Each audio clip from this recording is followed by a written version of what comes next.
Do you have brain fog? And if so, what does that even mean?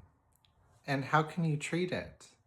Well, my name's Jordy Gray. I'm a registered acupuncturist in Yarmouth, Nova Scotia, and I'm here to describe to you what brain fog really feels like, how it manifests in different ways, and how we can treat it with acupuncture, with traditional Chinese medicine, and hopefully in this video you can identify perhaps what type of brain fog or category of brain fog that you are suffering from.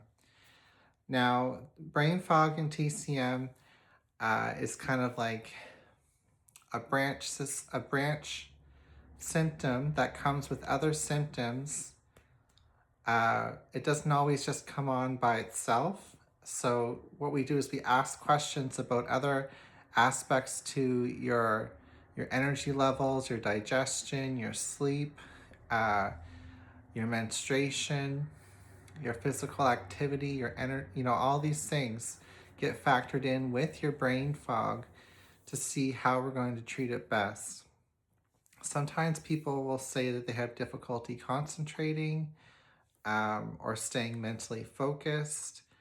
You could even be feeling forgetfulness or poor short-term memory. You could be feeling mentally cloudy or foggy, like actually feel like there's like kind of pressure in your head and it's hard to think around that. You could have difficulty finding words or losing your train of thought. You have trouble mentally. You can have trouble multitasking or feeling like you're awake but not fully alert. There could be difficulty recalling names, appointments, conversations, and it could be worse after eating or when physically exhausted. That's very likely for a lot of people. From a traditional Chinese medicine standpoint, the quality of the brain fog matters because different patterns can produce a similar complaint. There's quite a few different TCM, traditional Chinese medicine diagnoses that are accompanied with brain fog. So I'm just going to run through a couple of them. So in Chinese medicine, we associate different diagnosis with different organs and different pathogenic factors. So we've got 5 main organs. We've got the heart, the lungs, the spleen, the liver, and then the kidneys in the low back, upper, middle, lower jiao, lower section of the torso. So when it's associated with a heavy, cloudy feeling, you feel sluggish, it's hard to get up in the morning. It tends to happen when there's low air pressure or when it's foggy, actually like foggy oat or rainy oat, damp oat. This can be an accumulation of having dampness within you that is literally creating a heaviness in your body that brings down your energy levels and subdues the bright energy that needs to come from the spleen up into your brain for brain activity. You could be feeling tired and weak, physically weak with poor digestion. That's another sign that we're dealing with spleen. Perhaps you could have a combination of those two things, dampness and spleen qi deficiency. Sometimes brain fog comes when we're like very burnt out, exhausted. We could be having cold limbs, cold fingers, cold toes, and have low vitality, low sexual drive, poor memory. This can be poor long-term memory, I would say, with kidney, yang, and qi deficiency. If you're feeling forgetful, if your short-term memory is shot, and you get dizzy often when you stand up, or you've got a pale complexion, you have a pale tongue, this can be due to not having enough blood in general. And when it's associated with the heart blood, it can even have a forgetfulness with insomnia and palpitations. So we want to tonify, boost your organs to create more blood, get it towards the heart, directed towards the heart more chi in the heart, and this would start to, shift those symptoms. With the liver blood, you can also be feeling forgetful but have blurred vision or dizziness and menstrual symptoms.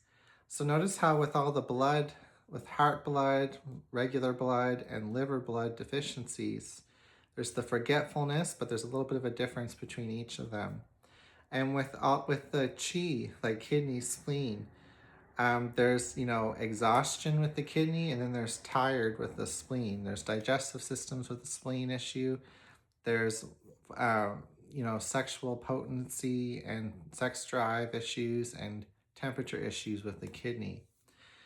You can also have an excess or a stuck condition of brain fog where you're not deficient in anything, but you've got liver chi stagnation. So you could be overthinking to the point where you're mentally stuck and you can't think past what you've been overthinking about.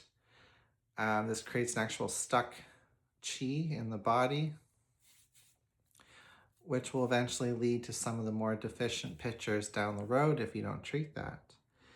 You can even have brain fog after an injury. If you've hit your head, you've had a trauma to the head, or even in the body in general.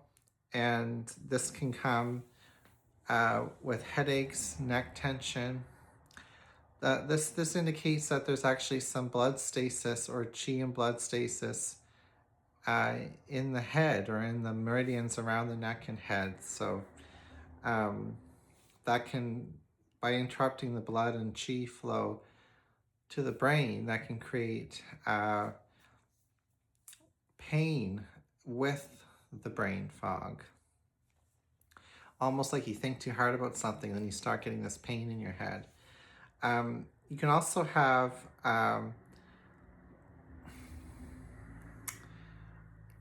kidney jing or qi deficiency, which is when there's a really profound depletion of qi. This is when it gets really serious. You've got poor memory in general, and it's interesting. So you can see how there's different types of brain fog.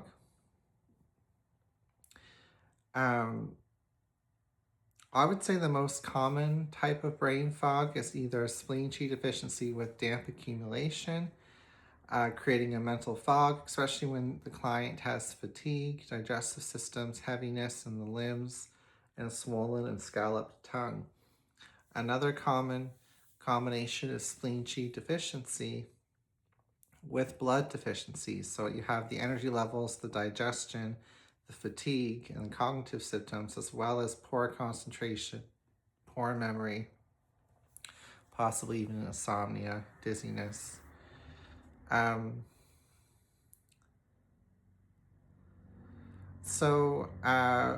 Sometimes with brain fog too, it's important as an acupuncturist to not just assume that it's only caused by a TCM pattern, a traditional Chinese medicine imbalance. There are other things like sleep disorders, anemia, thyroid problems, medication effects, nutritional deficiencies, infections, hormonal changes, depression and anxiety, and neurological conditions that can cause brain fog, and they warrant an appropriate medical assessment. And you can work with your doctor and with your acupuncturist to kind of find a happy balance of treating the root cause, treating the symptoms, as well as perhaps dealing with a major health issue that's popped up. All right, well, if you really appreciate this video, please hit the thumbs up button, share. You can book a consultation with me, and the link is in the description box of this video and in the comments. Thank you so much for being here, and I hope to see you at Jade Therapies in Yarmouth sometime soon.